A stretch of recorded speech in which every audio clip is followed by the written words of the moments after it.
Бүгін 6-шы сынып көркем еңбек сабағынан 4-ші бөлім тамақтану мәдениетінің тақырыбы, сабақтың тақырыбы тағамдарды жылдам әзірлеудің технологиясы. Сабақтың мақсаты жылдам орындалатын тағам мен десерт дайындау технологияларын біледі және қолданып үйренеді. Әртүрлі тағамдарды дайындау үшін азық-түліктер, құрал-саймандар мен керек жарақтарын анықтау және таңдауды үйренеді. Енді сіздерге экспресс-тест ұсынғалы отырмын. Тамақ әзірленетін орын қалай аталады? Адамның ағзасына қажетті қандай құнарлы заттар қажет? Адам ағзасына дәрумендердің рөлі қандай?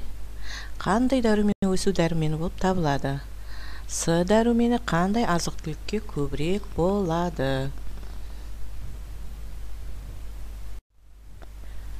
Енді өткір құралдарды қолдану тәсілдерімен таныстырып өтейін. Өткір құралдарды пайдалану барысында абай болыңыздар. Оған пышақ, қайшы тағы басқа заттар жатқызуға болады. Пышақ шанышқыны біреуге беру кезінде ұшы сізге қарай бұрылып тұру керек. Көкөністер мен нанды турау барысында кесудің дұрыс ережесін сақтаған дұрыс. Көкөніс пен нанды турау кезінде азық-түлік турайтын тақтаны қолданыңыздар. Тамақты әзірлеуге кіріспестен бұрын міндетті түрде қолды тазалап, жуып алу керек. Жылдам әзірлетін тағамдар адам ағзасына уақытты әзір болады, әрі дайындау өте оңай. Тағамды жылдам әзірлеудің әдіс тәсілдеріне тоқталып өтейік. Тағамды жылдам әзірлеудің рецептілерін пайдалану, оған омлет, пісірме, пицца, тағы басқа тағамдар жатады. Заманауи техникаларды қолдану. Тағам әзірлеуде ас үй комбайн, әмбебап, пісіргіш, қысқа толқынды пеш, нан пісіретін пеш, шырыншыққыш және тағы басқа құралдарды қолдануға болады. Тағам рецептілер қарапайым болғанымен дайындалатын тағамдар дәмді, пайдалы әрі алуан түрлі болып келеді.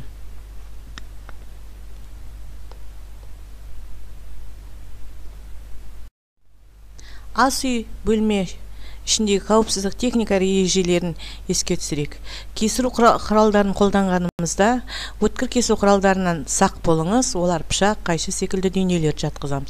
Пышақ пен шанышқыны берер кездері өзіңе қаратып ұсынуды ұмытпаңыз.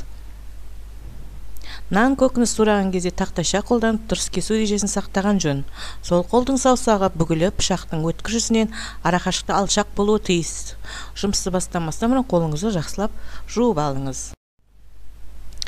Енді сіздерге көкөністердің турау кезіндегі жұмысты орындау кезеңдерін айтып өтейін. Көкөністерді алғашқы өңдеуден өткізу, турау, салатты тұздау, дәмдеуіштерді салу, салатты әсемдеу. Тағамның дәмі үшін салатты әсемдеу, үстелді жабдықтау, бұл жылдам әзірлетін тағам рецептілерін өздерің таңдап аласыңдар, олардың ингредиенттерін атайсыңдар, әзірлеу технологиясын зерттен, қажет болатын ыдыс мен құрал жабдықтардың атауын жазасыңдар. Енді сіздерге сілтеме ұсынғалы отырмын. Бұл зертханалық жұмыс. Сіздерге жоғарыда айтылған бейнероликті есте сақтай отырып, жемістер салатын әзірлеудің әдістерін көресіңдер. Жеміс жидектердің туралуы, қаймақ немесе йогурттың көмегімен дәмденуі, салатты безенді. Енді сіздерге пиццаны табада дайындау әдісін ұсынғалы отырмын. Бұл не керек екен ингредиенттерін қарап өтейік. Қамырға арналған ингредиент 2 дана жұмыртқа, 4 ас қасық қаймақ, 3 ас қасық майонез, 9 ас қасық бидай ұны керек. Салындысына арналған ингредиентке 4 ас қасық кетчуп, 1 дана пияз, 150 грамм шұжық не сиыр еті, 1-2 дана қызанақ, 150 грамм ірімшік, татымына қарай тұз және бұрыш салынады. Осы пиццаны табада орындап көрсеңіз болады. Енді сіздерге бағалау критерийлерін ұсынайын.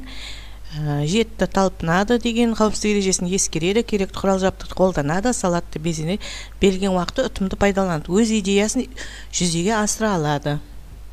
Бүгінгі сабағымыз аяқталды. Хош, сау болыңыздар. Кері байланыс беруді ұмытпаймыз.